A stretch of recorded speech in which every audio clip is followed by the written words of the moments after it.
Hello everyone. तो चलिए start करते हैं आज का वीडियो। और इससे पहले मैं ऑलरेडी जो आपका डायरेक्टिंग चैप्टर है, यानी कि जो आपका निर्देशन चैप्टर है बिजनेस स्टडीज़ का, इसके 4 वीडियोस अपलोड कर चुका हूँ। ये मेरा 5वां वीडियो होगा।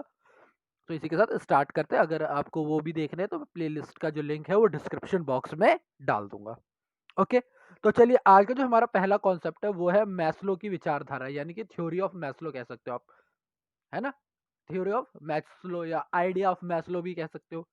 इनका जो मैस्लो का जो विचारधारा थी, उसके अंदर जो सबसे पहली चीज आती है वो आती है क्रम अभिप्रेरणा का सिद्धांत। That is principle of sequential motivation. अब ये होता क्या है, जरा इसके बारे में पढ़ते हैं और जानते हैं इसके बारे में।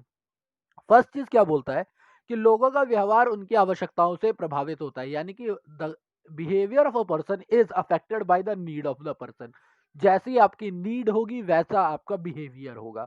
अगर आपकी नीड कम है, वो बाजीराव सिंघम ने बोला था ना, मेरी जरूरतें कम है इसीलिए मेरे जमीर में दम है। तो दैट इज सेम थिंग कि अगर किसी की जरूरतें ज्यादा है तो वो ज्यादा मोटिवेट होकर काम करेगा, अगर कम है तो, मैं पॉजिटिव वे में बोल रहा हूँ, नेगेटिव वे में नहीं बोल रहा हूँ कि घूस वूस लेना चालू कर देगा।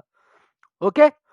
तो लोगों की जो बिहेवियर होता है वो उसके नीड से कनेक्ट होता है। देन लोगों की आवश्यकताएं अनेक है लेकिन उनका क्रम निर्धारित किया जा सकता है, यानी कि एक पर्सन की मैनी नीड्स हो सकती है लेकिन उसका सीक्वेंस जो है वो डिसाइड किया जा सकता है।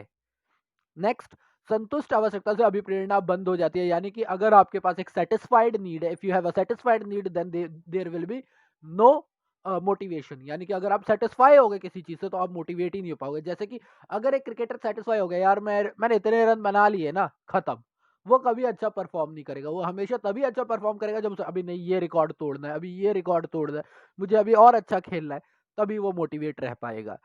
लोग अपनी उच्च स्तरीय आवश्यकताओं पर तभी जाते हैं जब निम्न स्तरीय आवश्यकता संतुष्ट हो जाती है। देखो सिंपल सी बात है, अगर आपको अच्छे स्कूल में जाना है तो अच्छे स्कूल में जाना, ये अगर आपका हायर है तो पहले आपको रोटी कपड़ा मकान तो होना चाहिए आपके पास। अगर आपके पास खाना ही नहीं है तो आप ऊंचे के बारे में कैसे सोच सकते हो।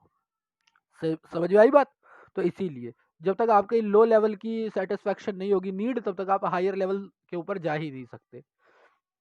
देन आता है monetary and non monetary encouragement. यानी कि अब होता क्या है, देखो इनकरेजमेंट यानी प्रोत्साहन का अर्थ है वे सभी माप जो व्यक्तियों को अभिप्रेरित कर निष्पादन को सुधारने में प्रयोग किए जाते हैं। यानी कि इनकरेजमेंट का मतलब वो सभी मेजर है जिसके द्वारा एक इंसान को आप मोटिवेट करके उसके काम को सुधारने के लिए उसके काम को सुधारा जाता है, उसके एग्जीक्यूशन को सुधारा जाता है।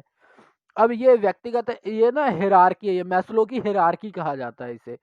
ठीक है। मैं जरा ये व्यक्तिगत के तौर पे भी बता देता हूँ, देन दूसरे व्यक्तिगत तौर पे देखो, हमारी सबसे पहली चीज ये होती है कि भैया हमें खाना मिले, क्योंकि हमारी भूख सबसे पहली आवश्यकता है। जब हमें खाना मिलने लगता है तब हम सोचते हैं कि अब कहीं से इनकम भी आनी चालू हो। काफी लोग उसके लिए चोरी चकारी करते हैं, काफी लोग उसके लिए नौकरी करते हैं। आय आनी चाहिए, आय की स्थिरता होनी चाहिए। जब हमारे पास पैसे आने लगते हैं तब हम दोस्त बनाना चालू करते हैं, तब हमारी एक अगली नीड होती है कि अब हमारे मित्र भी बने। जब मित्र बन जाता है तब हमें पद की चाहिए होता है, यानी कि अब इन दोस्तों में मेरा क्या हायर स्टैंडर्ड होगा। और जब हायर स्टैंडर्ड हो जाता है तब हम खुद की सेल्फ सेटिस्फेक्शन की बात करते हैं। ठीक है। ये होता है व्यक्तिगत। वहीं पर अगर मैं संगठन के हिसाब से बात करूं तो संगठन में सबसे पहली चीज ये होती है कि मूल वेतन। यहाँ जो लिखा हुआ है मूल वेतन, कि आप अगर किसी ऑर्गेनाइजेशन में जा रहे हो तो आपको सबसे पहली चीज आप ये देखते हो कि भैया बेसिक पे तो सही है ना। उसके बाद देखते हो यहाँ पर पेंशन वगैरह है या नहीं है। अब आपको लाइफ सिक्योरिटी मिल गई। देन आप सोचते हो कि हमारे एक दूसरे के साथ संबंध कैसा है, लोगों के साथ हमारे संबंध कैसे हैं, मधुर संबंध, सहयोगियों से मधुर संबंध। जब आपके पास वो भी संबंध भी बन गया, सब कुछ हो गया, अब आप चाहोगे कि नहीं, जैसे यहाँ पर आपको पद चाहिए था ना, दोस्ती भी हो गई, अब आपको चाहिए नहीं भैया पद चाहिए, अब तो मुझे पद चाहिए, क्योंकि अब मुझे इन सब साथ हो गया, अब मुझे इससे ऊपर के लेवल में जाना है।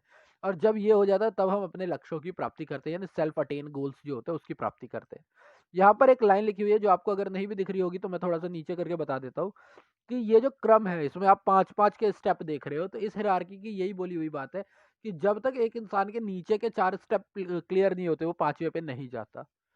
अब ये मैस्लोज हायरार्की है, मैस्लो की जो हायरार्की है इसको थोड़ा अच्छे से समझना पड़ेगा आपको। यहाँ मैं बता देता हूँ।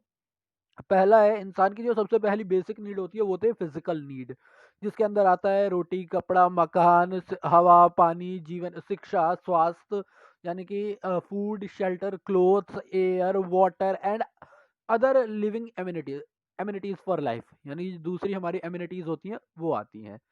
देन सेकंड होता है सुरक्षा। जब एक बार आपकी शारीरिक आवश्यकताएं खत्म हो गई, देन आप सिक्योरिटी की नीड होती है।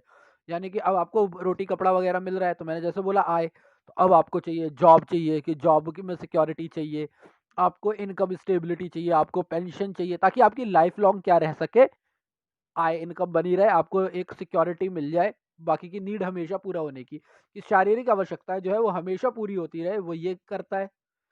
देन जब आपकी ये सारी चीजें हो गई, अब आप समाज में जुड़ते हो, यानी कि लोगों से जुड़े होने का एहसास, दोस्ती, जान पहचान, ये आता है तीसरे नंबर पे। देन जब आपका ये हो जाता है, तब आप चाहते हो सम्मान। अब आप दोस्तों वगैरह में हो, लेकिन आत्मसम्मान, मान्यता, हम जो हायर पढ़ रहे होते हैं, हम जो पढ़ते हैं वो क्यों पढ़ते हैं, इसलिए ताकि हमें अच्छी पोस्ट मिले।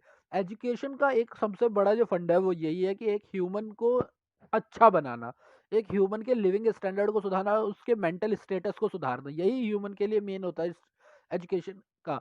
एजुकेशन कभी भी ये नहीं है कि आप जॉब पाने के लिए करो, नहीं, एक अच्छा इंसान बनने के लिए करो। तो वो जो अच्छा इंसान होता है वो यही तो होता है, आत्मसम्मान, मान्यता।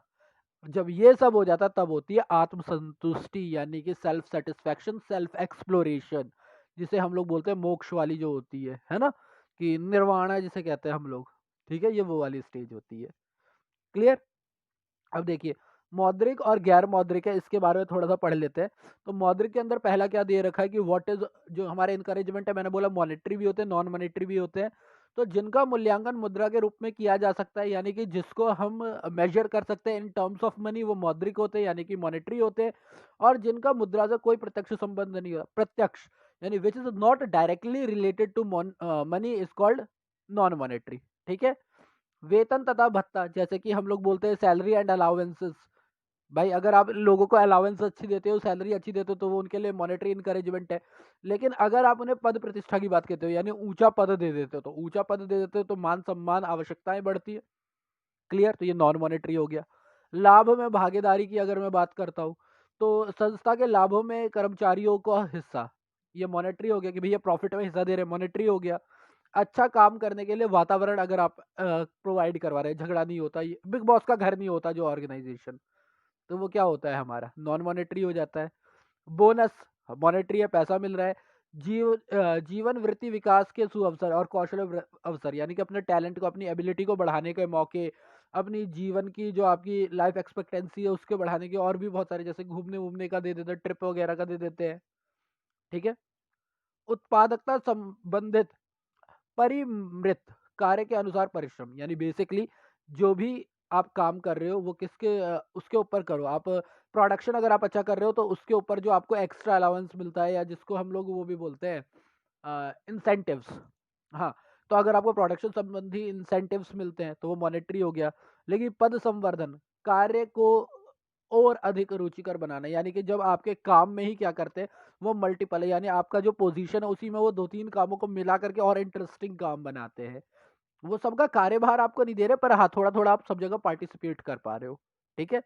देन अनुलाभ, यानी एक्स्ट्रा, कार भत्ता यानी कार अलाउंसेस, घर वगैरह देना, मॉनेटरी हो गया।